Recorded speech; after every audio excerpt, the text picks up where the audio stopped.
Dans cette forêt de tubes est en train de naître le carburant de demain. On y reproduit en 48 heures ce que la nature a mis des dizaines de millions d'années à faire, fabriquer du pétrole. Ce sont des cultures de microalgues extrêmement concentrées. Dans un millilitre, pratiquement une goutte d'eau, on arrive à avoir 500 millions d'algues. Ce sont des algues de 2 à 4 microns.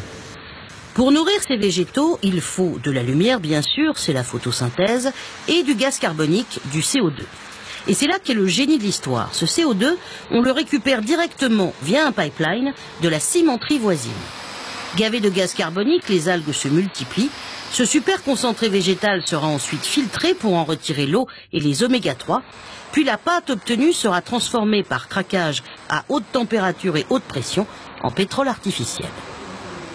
L'objectif à terme de cette usine, sur une superficie de 40 hectares, nous absorberons 450 000 tonnes de CO2 par an. Nous obtiendrons 230 000 barils de pétrole et à peu près 3 000 tonnes d'oméga 3 principalement.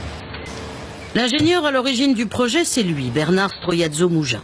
Sensibilisé il y a 5 ans aux effets des gaz à effet de serre, il se souvient alors que la recette du pétrole fossile, c'est l'interaction de gaz carbonique et de végétaux. Il contacte un chercheur de l'université d'Alicante, spécialisé dans les microalgues. Je lui ai montré mon schéma et je lui ai dit voilà mon idée. Et lui immédiatement sa réaction était mince, comment on n'y a pas pensé avant?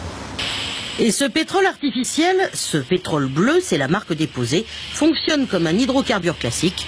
Démonstration. Quand on a démarré il y a 5 ans, personne n'y croyait. Et actuellement, tous les grands, jusqu'à Exxon, le numéro 1 du pétrole dans le monde, veulent investir dans la culture des algues.